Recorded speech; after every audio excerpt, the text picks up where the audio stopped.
So welcome everybody here to the Tuesday Morning Mindset. Thanks everyone for joining me here and being part of this journey that I go on every morning to get my mindset right and to help you get yours. Again, what we want to do is we want to take a few notes from the things that we've learned today. So get a notebook, get a pen, write down a few things that you feel really may help you in your day here. And let's spend a little bit of time together on some subjects that I think will be very beneficial to getting your mindset and really helping you get your life on track. So, like I've been telling you, I've been reading a new book, The DNA of Success. Very good book by Jack Canfield. I'm coining some of my teachings around the ideas that I'm learning from that book. I'm actually almost finished with it. Very exciting. In fact, I've been reading books for a long time. I probably read at least anywhere from 30 to 40 books a year. And in that time, I once in a while run into either an author or something that I'm reading that I'm really impressed with, or a core idea that I think is really beneficial. And I know that because I start applying certain principles and it really starts to make effective change in my life. So this is one I can tell you just from the very beginning has helped me a lot. So again, a very big fan of Jack Canfield. If any of you have any desire to read something very interesting and powerful, his DNA of Success is great. So some of these ideas are coming from that literature. So let's go ahead and talk about my perspective on the things that I'm learning from that actual study. So keep your internal compass steady. I was really thinking about the differential between core desires and goals. And again, Jack makes a pretty good point about how core desires are things that you don't necessarily even need to write down, because if you really think about them, they're the things that really motivate you, period, in life. Like one of the things I'd mentioned before was I want to have a much closer relationship with my children, right? And so these core desires are pre-existent. They exist now, and you will be able to drive yourself towards them if you can keep a clear direction. So keep your internal compass steady, right? So when you are building towards core desires, you have a very strong vision of what you want your end results to be. So when you uncover these core desires, for example, one may be financial freedom, but the reason you want financial freedom, when you really think about it, is because you want to be able to spend a lot more time with your children. They're growing too fast. Or you want to be able to enjoy your opportunities to travel around the world with your spouse, right? Well, and even that may be that you simply want to be closer to your spouse. So you figure out what your core desires are, but you keep your compass steady. Okay, when you're building towards core desires, you have a very strong vision of what your end results will be. So all the things you have to do to get there, your strategy to actually accomplish this and be able to realize these core desires, right, are the compass that you need to really pull yourself in the right direction towards the things that are really going to matter to you in your life. Okay, obstacles and resistance is part of what fashions your resolve and clarifies your purpose. Okay, obstacles and resistance. When you know what you want, all right, and you really know what it is that you want in your life, period, the things that you really need, right, that really drive you, you're going to be presented with things that create resistance. A lot of people don't realize that resistance is a natural law. You have to have resistance. A lot of times when you begin to experience resistance, you should look at that in a positive perspective, because it's that resistance that actually allows you to fashion yourself towards achieving those core desires. Obstacles and resistance are a natural part of this. All right, I was reading in The DNA of Success. I can't remember which one of the sub-authors or the stories this was about. It was someone else that Jack had actually put in the book, but he talked about a kite and how a kite flew, right, because of the resistance that the string had on it in order to pull it against the wind, and that it was soared to the heights that it soared because of that resistance. If you'd let that string go, that kite would just putter to the ground. You have to have resistance. Now, I'm a big fan of this reality because I like to work out. So I do like to be in a position where I'm constantly challenging myself physically. And you learn that more when you're doing that kind of stuff than anything else or anywhere else. When you're sitting there doing HIIT training and you're pushing and you're pushing and you're attempting to really get that resistance that you're feeling physically to actually change your body. It's the same idea, right? It actually follows the same format and is really a lot to the tune of the same perspective. So resistance is natural. You shouldn't look at it as negative. Obstacles are natural. Let me tell you something I think is very interesting about obstacles. Okay. I challenge myself as a business professional on a consistent basis and try to keep the things that I'm doing in a position where I am fashioning my abilities at all times, right? In other words, I try to create enough resistance that I know I'm making progress. Okay, so when you get challenged, you should be somewhat excited about the idea that you're feeling that resistance. Okay, when obstacles come up, even ones that seem to be a failure or that you've been defeated, sometimes you got to move a little bit to the left and just change a little degree of what it is that you're doing to really make that better for yourself. But if you ever notice that when you see something that's defeated you, that you suddenly have all this energy, a lot of times people take that energy and they turn it into things that are negative, right? They're like, oh, they're mad about it or they're frustrated, and then it can spin into things such as despair or damaging themselves psychologically and getting angry at themselves. Okay. But if you haven't noticed, if you just look at that really purely, there's this energy that comes when things seem to have failed. Okay, when I say seem to, because that's never a point of reality. Everyone who's ever achieved greatness talks about the 1,500 obstacles they had to overcome to get there. Okay, it's all a natural part of making progress. So this resistance or these seemingly points of failure that you have, they're not really as they seem. They're fashioning you. They're strengthening you, just like when you're working out. Okay, because when you're doing 100 push-ups, or let's say you want to do 100 push-ups, and you get to 80, and it is hard, and you're trying to push past it, and you get to 80, but you don't get to 100, and you didn't quite make it. Well, guess what? Your body got way stronger anyways. Okay, resistance is a natural part of progress. If you're experiencing resistance, you should be excited. It's just like that kite that has that wind resistance. That's how it soars. That's how it takes off. That's how it actually accumulates and becomes something so much more than itself and goes higher and higher and higher. Don't look at resistance and don't look at obstacles the wrong way. That if you can do that one thing, just that one thing, just convert the way you see this resistance in your life, you'll get more excited. And at the end of the day, even if you've had many challenges, if you stood the test and you stood your ground and you stayed centered and you just made it through, man, you will feel very accomplished no matter what they are. Okay, use your core desires to keep your direction clear and focused. They should be the origin of all your actions.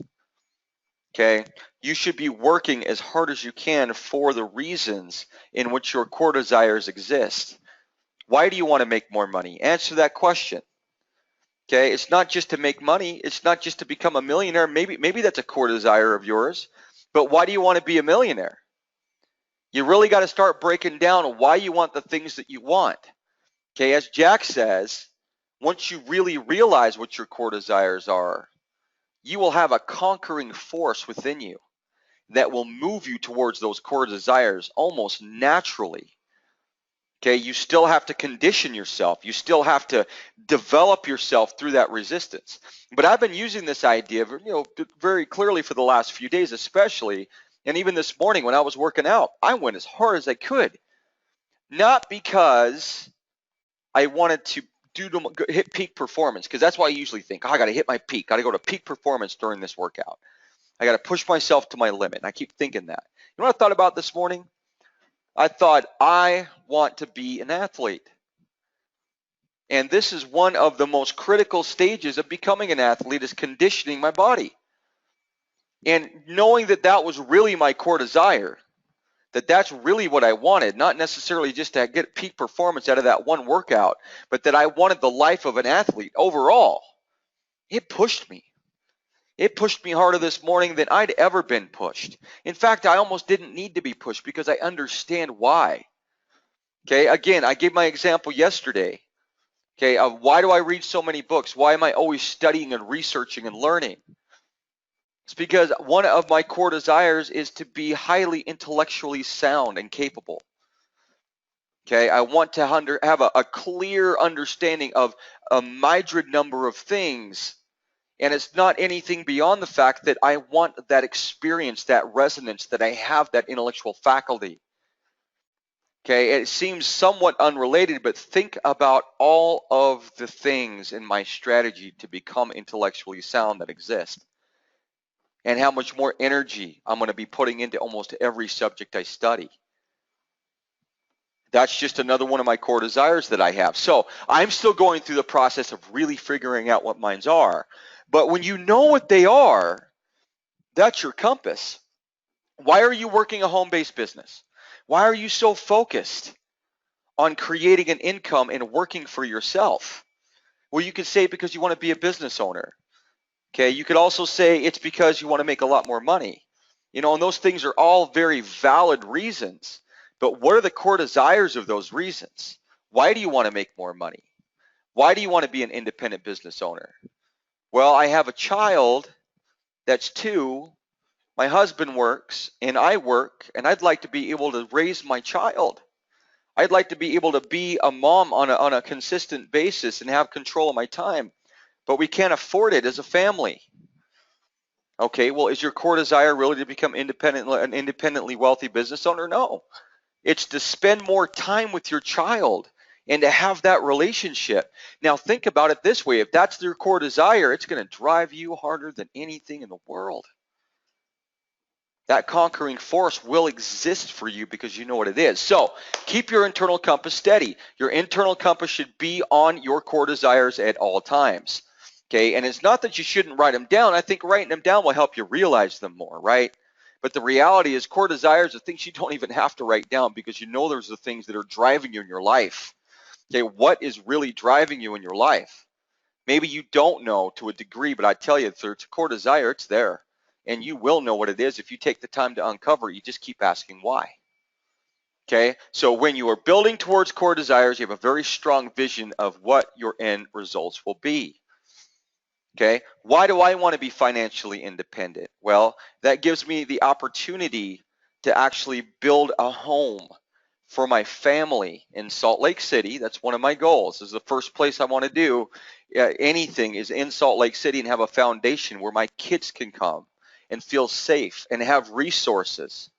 All right, and for me to have enough money that the resources that they need growing older, such as college and other things, are things I can afford to them. That in case the resources that they need is mentoring from me directly as their father, that I have time for them. And that I've got control of my time, even if I work really hard, that I can make adjustments. Okay, that's one of the reasons I want to be financially wealthy. But it's not because I want to put $1 billion in the bank. Okay, I have different core desires at different levels, but that's my first and foremost, most important thing, is that the people that matter to me in my life get an opportunity to see that they matter to me, right? I'll drive harder for that than anything else. And once you really know what it is that your core desires are, all the other things that you call goals or all the other things that you look at prospectively are going to change a little bit because some of the goals, quote unquote, might not fit within our core desires. Okay, if they're not serving the thing that actually drives us the most, that pushes us towards being happy and fulfilled, they may not be as important. Okay, so those are the things that you need to understand. Get your internal compass set.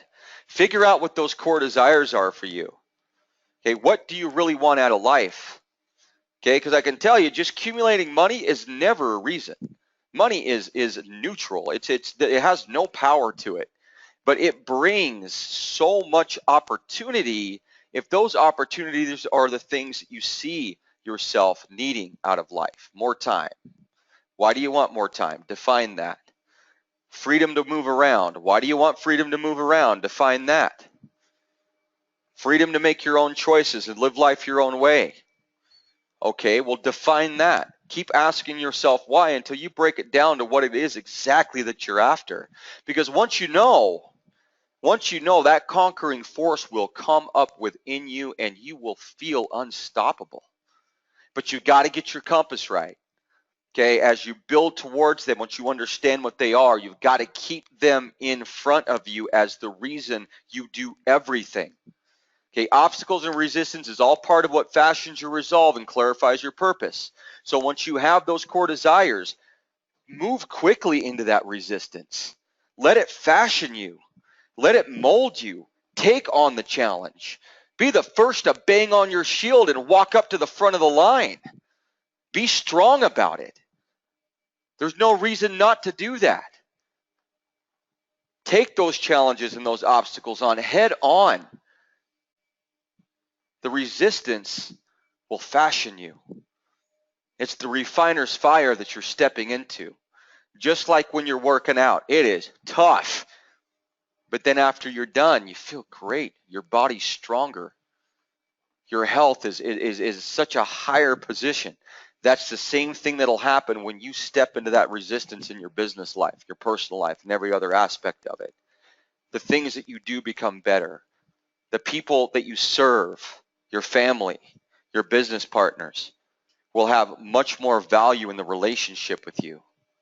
Okay, so take what we talked about today. Write down a few things that you feel affected you that may help you today. Let's figure out what these core desires really are, or at least one solid one. I've got a really good morning mindset tomorrow about how to work with a specific core desire once you really have a clear understanding of what it is and how to develop direction and a strategy around getting it. All right, thank you so much for joining me. We will be back here again tomorrow morning. Take a minute. Write a few things down, like I said. Figure out how to get your mindset for the day. Let's move powerfully. Let's move with massive action today. All right, let's make the decision that we're going to do great things and we're going to do the best we can, and we're going to welcome that resistance. I will see you all here again tomorrow morning.